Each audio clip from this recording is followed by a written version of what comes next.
जय श्री राम एवरीवन। चलिए बेटा स्टार्ट करते हैं आपका थर्ड वाला वीडियो, थर्ड पार्ट। हमने दो पार्ट पहले कवर कर लिया है, अगर नहीं देखे हो बड़े आराम से ध्यान से देखना बेटा। ये जो थर्ड पार्ट है क्योंकि ये उन पार्ट्स से काफी ज्यादा रिलेटेड है, बरोबर। और ये वाला जो पार्ट, इस पार्ट में जो हम कवर अप करने वाले हैं वो काफी क्रूशियल और इंपॉर्टेंट है, काफी सारी आपको नॉलेज मिल जाएगी। तो मेरे साथ इस पार्ट में क्या क्या कवर करेंगे जरा उसकी लिस्ट देख लेते हैं। हमारा पार्ट थर्ड है और पार्ट थर्ड में सबसे पहले क्लासिफिकेशन ऑफ बिजनेस एक्टिविटी, उसके अंदर केवल दो एक्टिविटी को कवर करेंगे। फर्स्ट होगा इंडस्ट्री, दूसरा होगा कॉमर्स। ये दो एक्टिविटी हमको कवर करने हैं, बरोबर। अब समझेंगे मेरे साथ। सबसे पहले हमने आपको बोला था बिजनेस स्टडीज के फर्स्ट टॉपिक में हमारे पास एक्टिविटीज होती है, कौन कौन सी, इकोनॉमिक और नॉन इकोनॉमिक, बरोबर। नॉन इकोनॉमिक को साइड में रखो, काम का नहीं है। इकोनॉमिक एक्टिविटी में तीन चीजें याद दिला दो, कौन कौन सा, एम्प्लॉयमेंट, प्रोफेशन और बिजनेस। अब बिजनेस में दो एक्टिविटी और है। दो एक्टिविटी कौन कौन सी है, इंडस्ट्री और कॉमर्स। बात समझ में आ रही है? तो ये हो गया आपका फ्लो चार्ट। अब मैं स्टार्ट करूंगा इंडस्ट्री।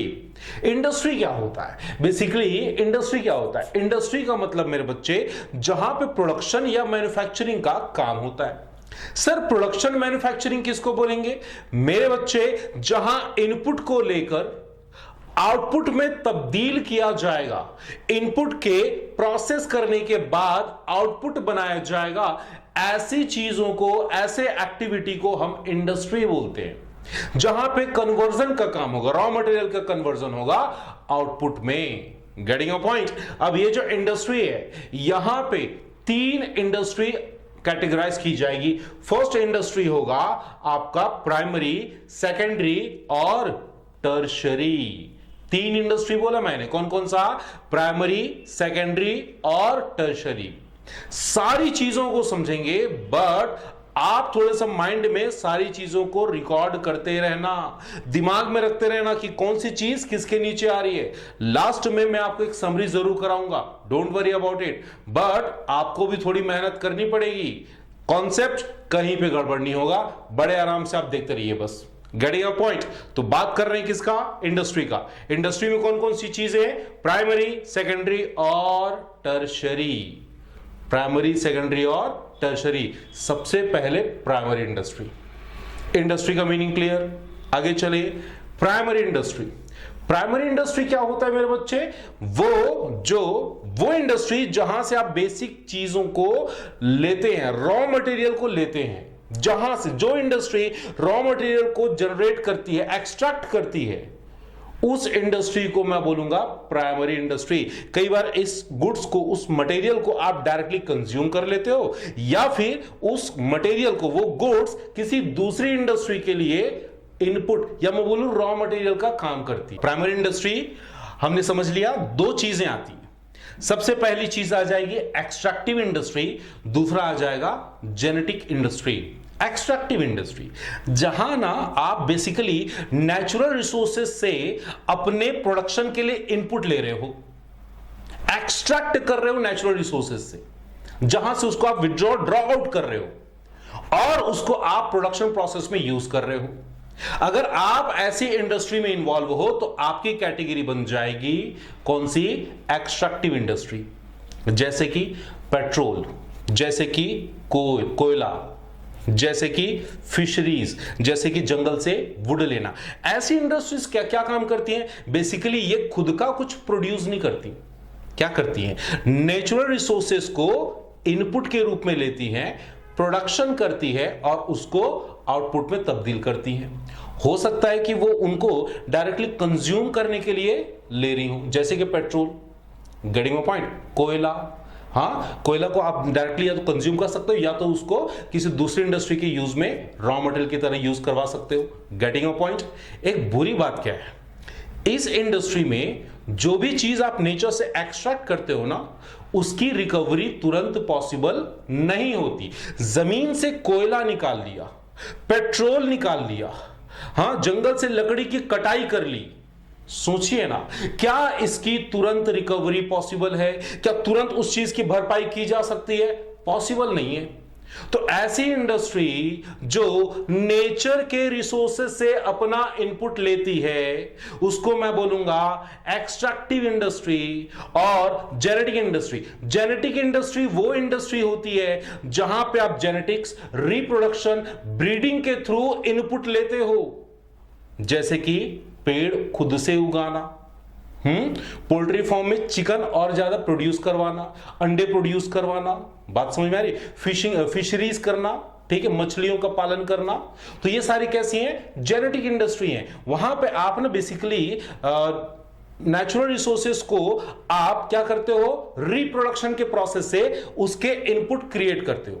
तो ऐसी इंडस्ट्री को मैं बोलूंगा जेनेटिक इंडस्ट्री। हमने क्या पढ़ा? प्राइमरी इंडस्ट्री दो, एक्सट्रैक्टिव और जेनेटिक। Getting my point? यहां तक क्लियर है तो हम आगे चले क्या? बोले हाँ या ना बेटा? आगे चलते मेरे बच्चे। अब आते हैं सेकेंडरी इंडस्ट्री पे। Secondary industry, secondary industry, secondary industry में क्या क्या आ जाएगा? सबसे पहला आ जाएगा मैन्युफैक्चरिंग और कंस्ट्रक्टिव। पहला मैन्युफैक्चरिंग, दूसरा कंस्ट्रक्टिव। ध्यान से सुनना, ध्यान समझना। मैन्युफैक्चरिंग का एक्चुअल मतलब क्या होता है? मैन्युफैक्चरिंग का मतलब होता है मेरे बच्चे इनपुट को लेना, प्रोसेस करना और उससे आउटपुट क्रिएट करना। इनपुट लेना, प्रोसेस करना और उससे आउटपुट क्रिएट करना, इसको हम बोलते हैं मैन्युफैक्चरिंग, या मैं बोलूं प्रोडक्शन।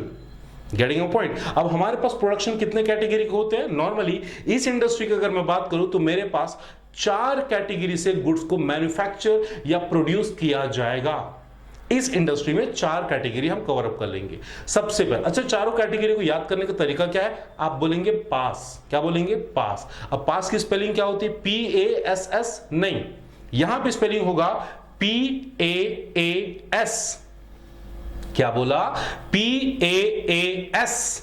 P फॉर हो गया मेरे बच्चे प्रोसेसिंग, A फॉर हो गया असेंबलिंग, और दूसरा A का मतलब हो गया एनालिटिकल, और S का मतलब हो गया सिंथेटिकल। दोबारा सुनो, P for processing, A for assembling, दूसरा A analytical, S for synthetic. तो मैन्युफैक्चरिंग इंडस्ट्री में हमको ये 4 कैटेगरी के एक्टिविटी या 4 इंडस्ट्रीज को हमको कवर करने हैं। मैन्युफैक्चरिंग का सिंपल से मैंने मतलब बताया, इनपुट, प्रोसेस, आउटपुट। अब ध्यान से सुनना, इसमें आपका जो प्रोसेसिंग है वो होता क्या है? बेसिकली प्रोसेसिंग ही आपकी मैन्युफैक्चरिंग इंडस्ट्री है, जिसमें आप क्या करते हो? इनपुट लेते हो, प्रोसेस करते हो, आउटपुट देते हो। एग्जांपल सुनो, वुड, जंगल से आपने लकड़ी लाया, ये आपका क्या हो गया? इनपुट हो गया। अब उसके आपने कटाई की, छटाई की, काफी ज्यादा उसको ठीक किया, साफ किया, शेप में डाला, उसके लॉक्स बनाए, सारी चीजें की, और उससे फाइनली आपने चेयर बना लिया। तो इनपुट हो गई आपकी लकड़ी, प्रोसेसिंग किया, प्रोसेसिंग करने के बाद उसको आपने क्या बना दिया? चेयर बना दिया। तो यहां पे इसको मैं बोलूंगा प्रोसेसिंग। बात समझ रही? तो इस इंडस्ट्री में बेसिकली काम क्या हो रहा है? उस प्रोसेस को कंप्लीट करने का काम कहां हो रहा है? मैन्युफैक्चरिंग के प्रोसेसिंग वाली इंडस्ट्री में। Getting your point? दूसरा आता है असेंबलिंग। मेरे बच्चे यहां पे एग्जांपल पहले समझो। कंप्यूटर जानते होंगे, सुने होंगे। कंप्यूटर नहीं तो आप मोबाइल का भी एग्जांपल ले सकते हो, ठीक? कंप्यूटर मैं बात करूंगा। कंप्यूटर खुद एक मशीन है या ढेर सारे मशीन का कॉम्बिनेशन है? मेरे बच्चे, कंप्यूटर खुद में एक मशीन नहीं है, बेसिकली वो ढेर सारे मशीन का कॉम्बिनेशन है। कंप्यूटर के अंदर अगर आप उसको ओपन करके देखो समझ में आएगा, हार्डवेयर है, मदरबोर्ड है, हार्ड डिस्क है, रैम है, हाँ, वो सारे कंपोनेंट्स खुद में एक एक डिवाइस है, एक एक मशीन है, जिसको हमने सीपीयू के थ्रू असेंबल किया है।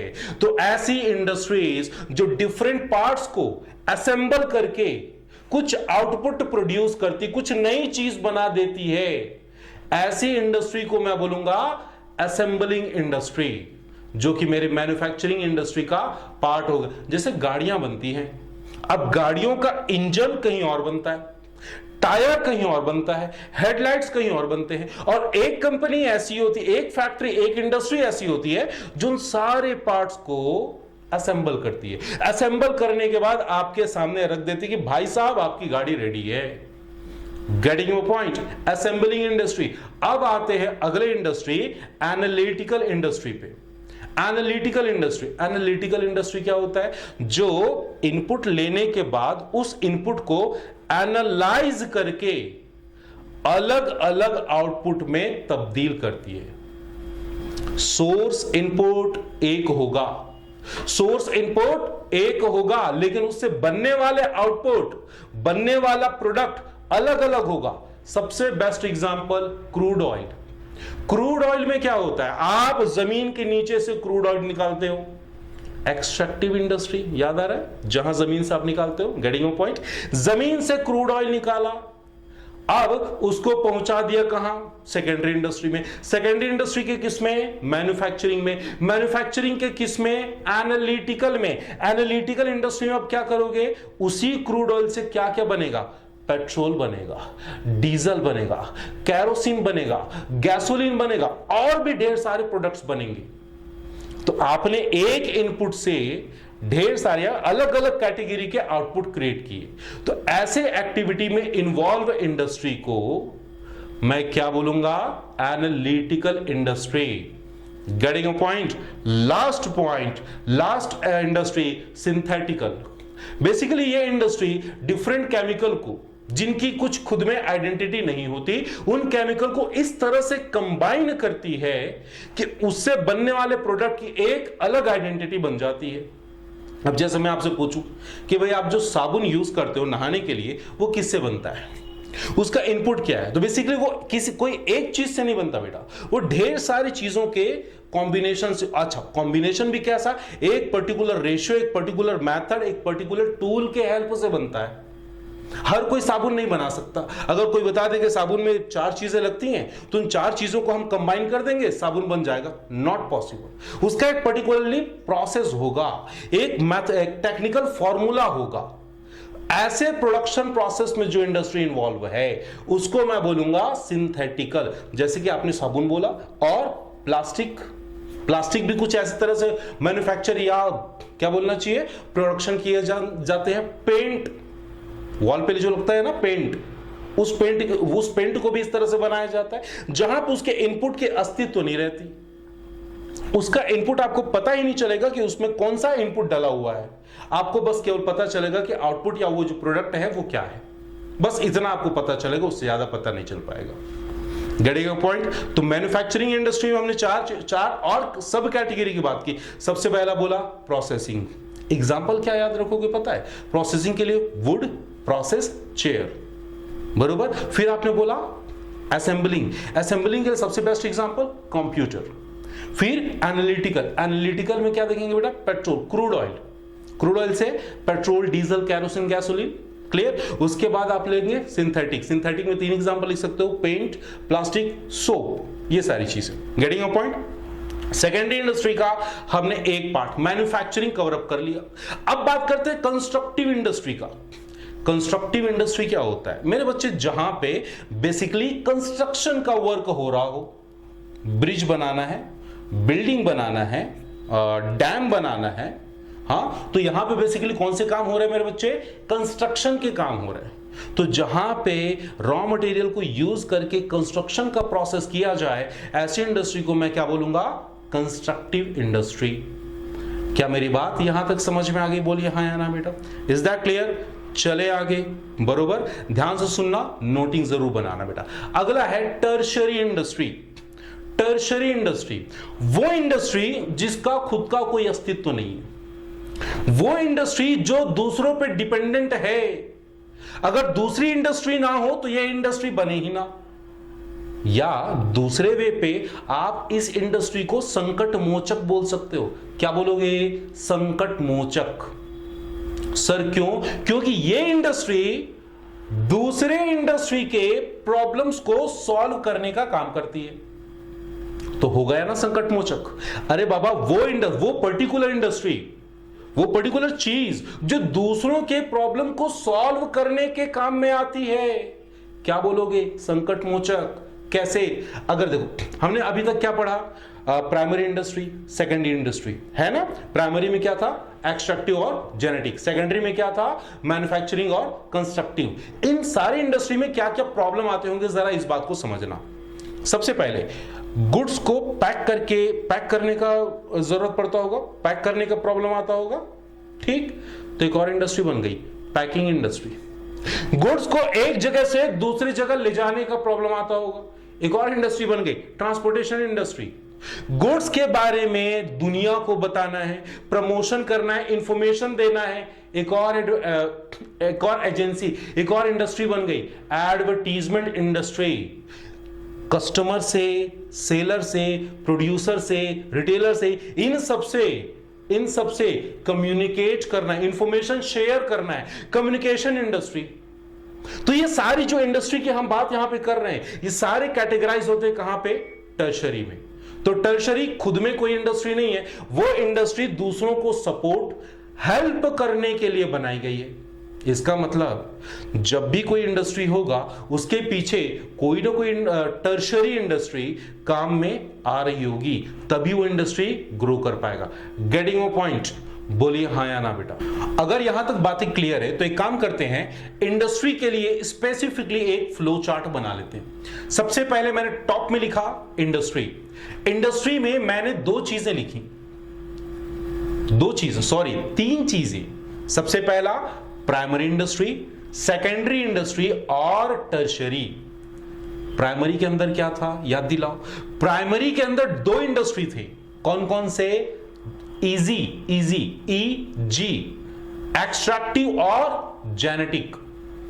क्लियर? सेकेंडरी इंडस्ट्री MC, पास, मैन्युफैक्चरिंग और कंस्ट्रक्टिव। मैन्युफैक्चरिंग में पास था PAAS,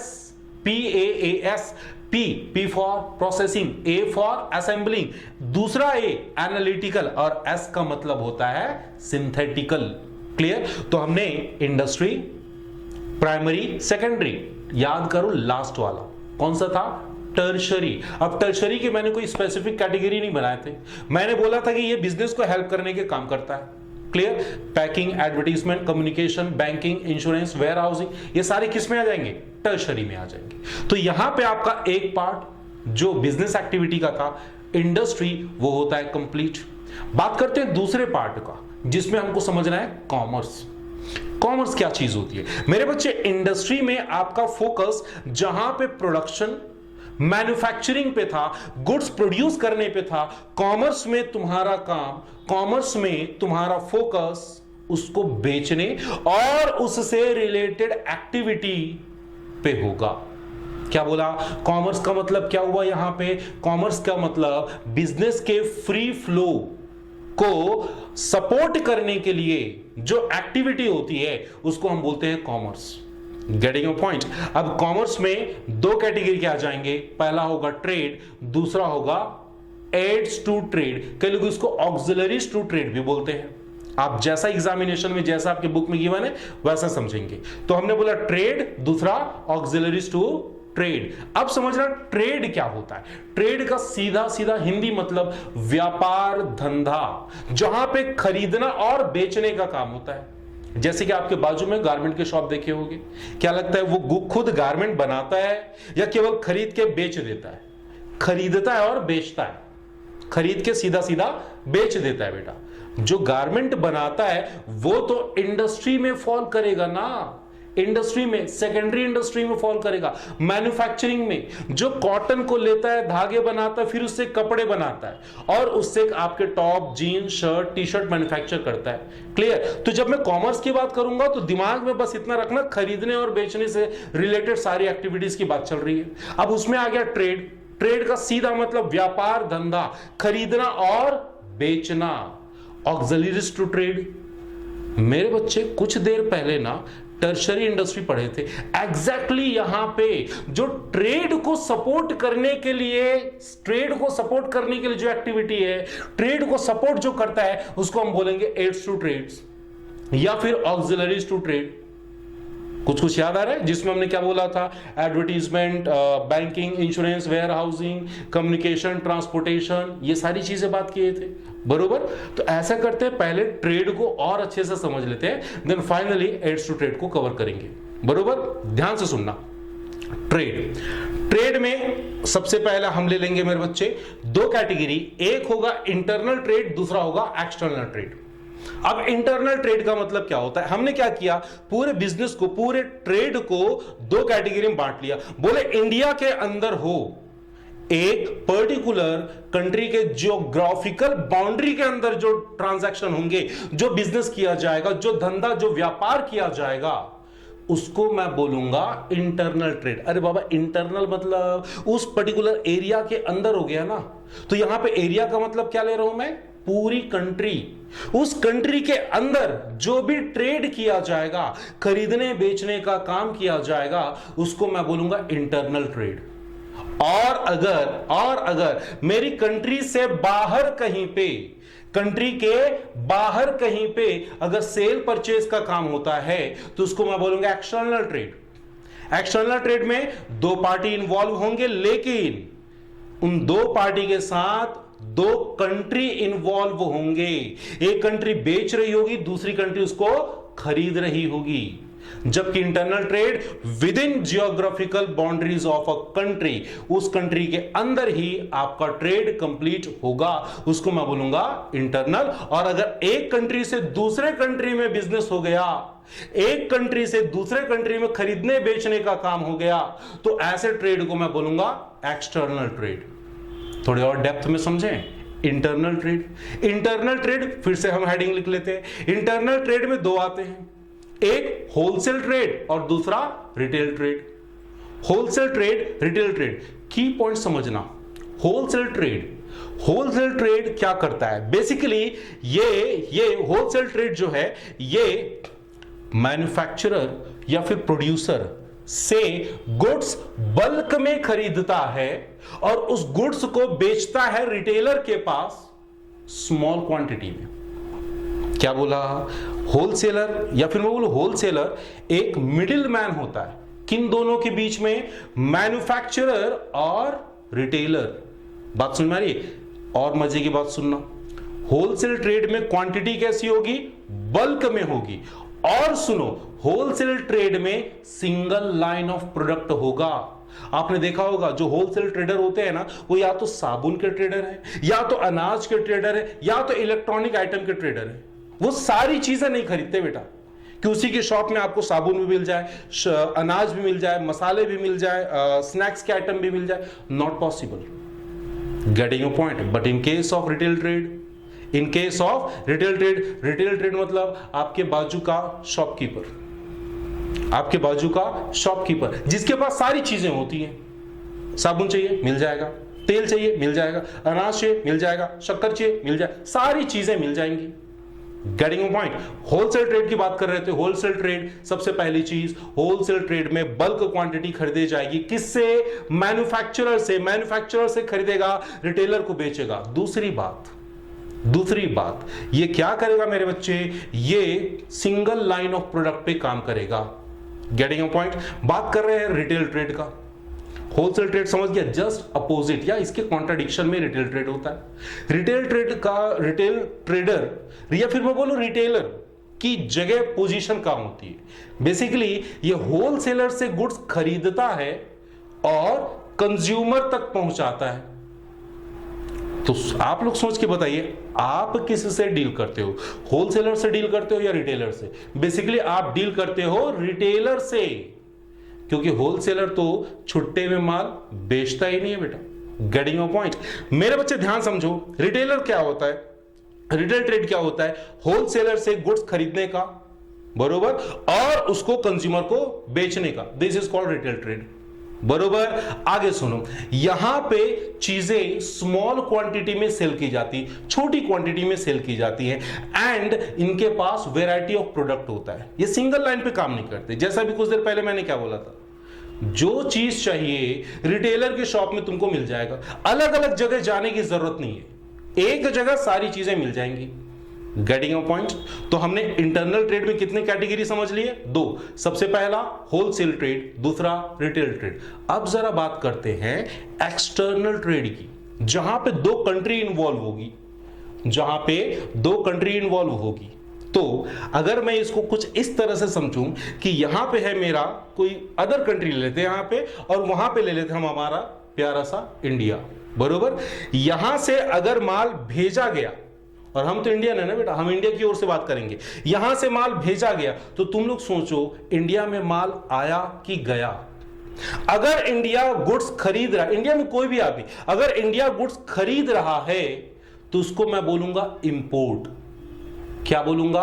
इंपोर्ट। और वैसे ही इंडिया वाले अगर किसी फॉरेनर या फॉरेन कंट्री में, दूसरी कंट्री में अपना गुड्स भेज रहे हैं, बेच रहे हैं, तो उसको मैं बोलूंगा एक्सपोर्ट। 2 चीजें होंगी, क्या क्या? इंपोर्ट होगा और एक्सपोर्ट होगा। एक अजीब सी, एक डिफरेंट कैटेगरी और बन जाती है। कई बार ऐसा होता है, इस कंट्री से गुड्स भेजा गया इंडिया में, पता है क्यों भेजा गया? इंडिया में कंज्यूम करवाने के लिए नहीं, इंडिया में उसको बेचने के लिए नहीं, इंडिया में उसको थोड़ा सा प्रोसेस करके किसी और कंट्री में बेचने के लिए। तो इसको हम नाम देते हैं इंटरपोर्ट। जैसे आपने सुना होगा हमारे इंडिया के सूरत में डायमंड के कारीगर होते हैं, डायमंड को जो शार्प करते हैं, जो उसको पर्टिकुलर शेप में डालते हैं, बरोबर। और डायमंड कहां से आता है? अफ्रीका से आता है। अफ्रीका से डायमंड आता है कहां? सूरत में। किस लिए आता है? बेचने के लिए आता है? नहीं, उस पर काम करना है, उसको शार्प कर, उसको शेप में डालना है, उसके बाद उसको फिर से कहीं और एक्सपोर्ट कर दिया जाता है। तो यहां पे दोनों एक्टिविटी हो गई। एक तो इंडिया में इंपोर्ट भी हो गया, और उसी के साथ साथ कंज्यूम नहीं हुआ है, इंडिया में बेचा नहीं गया, उसी के साथ साथ उसको एक्सपोर्ट कर दिया गया।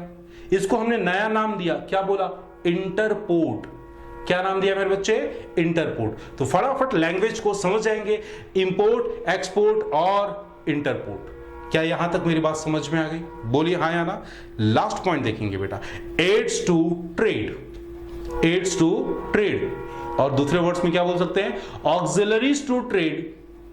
ऑक्सिलरीज टू ट्रेड बेसिकली ये क्या चीज होती है मेरे बच्चे? ये जो एक्टिविटी है, जो बिजनेस का फॉर्म है, यहां पे जो बिजनेस में हिंड्रेंस आते हैं ना, हिंड्रेंस का मतलब रुकावटें, मुश्किलात, या फिर मैं बोलूं संकट, जो भी आता है उसको रिमूव करने का काम एड्स टू ट्रेड का है, ऑक्सिलरीज टू ट्रेड का है। तो क्या मैं इसको दोबारा संकट मोचक बोल सकता हूं? बिल्कुल बोल सकता हूं, यह भी संकट मोचक है। सबसे पहला संकट कि भाई साहब गुड्स को मूव कैसे करें, तो संकट मोचक ने क्या बोला? हम बताते हैं ना, ट्रांसपोर्टेशन की फैसिलिटी ले लो, ट्रांसपोर्टेशन की फैसिलिटी ले लो। अगला है फंड और फाइनेंस का क्या करे, पैसे का क्या करे, पैसे तो कमी हो रही है, पैसे नहीं मिल रहे। एक काम करते हैं, आपके लिए बैंकिंग सर्विसेज ओपन करवा देते हैं। और हमारे बिजनेस में तो रिस्क है, कभी लॉस हो जाता है, कभी आग लग जाता है, कभी चोरी हो जाता है, डिमांड कम हो जाती है। तो इसका भी, इस संकट का भी एक सॉल्यूशन है। सॉल्यूशन का नाम क्या है? इंश्योरेंस करवा लो, इंश्योरेंस सर्विसेज। नेक्स्ट सुनो, स्टोरेज का प्रॉब्लम जाता है हमको, इतने सारे गुड्स हम खरीद लेते हैं मैन्युफैक्चरर से, तो उनको स्टोर करने का प्रॉब्लम जाता है। कोई बात नहीं, एक सर्विस और देते हैं ना, नाम क्या रखेंगे? वेयर हाउसिंग की सर्विसेज। और क्या बोला? प्रमोशन करना है, कस्टमर्स को इन्फॉर्म करना है, कस्टमर्स को इन्फॉर्म करना है, तो उसके लिए कुछ है क्या? ऑक्सिलरीज टू ट्रेड ने, एड्स टू ट्रेड ने क्या बोला? बिल्कुल है, उसका नाम है एडवर्टीजमेंट की सर्विसेज। तो ये सारे सर्विसेज, ये सारे हिंड्रेंस को हटाने के लिए जो सर्विसेज प्रोवाइड की जाती है, इसी को हम बोलते हैं aids to trade, auxiliaries to trade. कई बात दिमाग में, बोलिए हाँ या ना बेटा, क्लियर? तो चलो एक काम करें, हम एक काम करते, पूरे इस पार्ट का पूरा एक समरी बना रहे हैं। तो सबसे टॉप में मैंने लिखा क्लासिफिकेशन ऑफ बिजनेस एक्टिविटी। एक साइड लिख लिया मैंने इंडस्ट्री, दूसरे साइड कॉमर्स। इंडस्ट्री के 3 पार्ट कर दिए, प्राइमरी, सेकेंडरी, टर्शरी। प्राइमरी में क्या आ जाएगा मेरे बच्चे? 2, इजी बोला था, EG, एक्सट्रैक्टिव और जेनेटिक। सेकेंडरी में क्या बोला था? MC, pass. M for manufacturing, MC, C for constructive, manufacturing में 4 और थे, PAAS, प्रोसेसिंग, असेंबलिंग, एनालिटिकल और लास्ट वाला सिंथेटिकल। ये 4 हो गए मेरे बच्चे। तो हमने प्राइमरी सेकेंडरी ले लिया। अब आते हैं टर्शरी। टर्शरी में आप बता दो, बैंकिंग, इंश्योरेंस, वेयर हाउसिंग और एडवर्टीजमेंट, ये सारे क्या है, ट्रांसपोर्टेशन, ये सारे क्या है, टर्शरी इंडस्ट्री है। Getting point. सेकंड पार्ट में हमको लेना है मेरे बच्चे कॉमर्स। अब कॉमर्स में हमको 2 चीजें देखनी। सबसे पहले व्यापार, ट्रेड, और ट्रेड के बाद एड्स टू ट्रेड। ट्रेड में आ जाएंगी 2 चीजें, इंटरनल और एक्सटर्नल। इंटरनल में 2 चीजें याद करो, कौन कौन सा, होलसेलर, दूसरा तुम लोग बताओ, मैंने एक तरह से बता दिया होलसेलर, दूसरा क्या आएगा, रिटेलर। एक्सटर्नल ट्रेड में 3 चीजें, माल लाने का है फॉरेन से, दूसरे कंट्री से माल लाने का है, क्या बोलोगे, इंपोर्ट। फॉरेन कंट्री माल बेचने का है, क्या बोलोगे, एक्सपोर्ट। फॉरेन कंट्री से माल लाने का, उसको कहीं और बेच देने का, क्या बोलोगे, उसको हम बोलेंगे इंटरपोर्ट। समझ में आ रही बात। लास्ट आएगा एड्स टू ट्रेड, वो मुझे बताने की जरूरत नहीं बेटा, आप लोग को याद होगा। चलो याद दिलाओ, transportation, warehousing, communication, banking, insurance, ये सारे क्या है, aids to trade. Getting point. तो यहां तक हमने अपना सारा थर्ड पार्ट कवर अप कर लिया बेटा। 3 बातें सीखे हैं। सबसे पहली चीज क्लासिफिकेशन, इंडस्ट्री के बारे में पढ़ा और ट्रेड के बारे में पढ़ा, कॉमर्स के बारे में पढ़ा, बरोबर। तो इन 3 चीजों को बार बार देखिएगा, काफी ज्यादा इंपॉर्टेंट है। मिलते हैं आपसे अगले वीडियो में। Till then keep smiling, keep studying.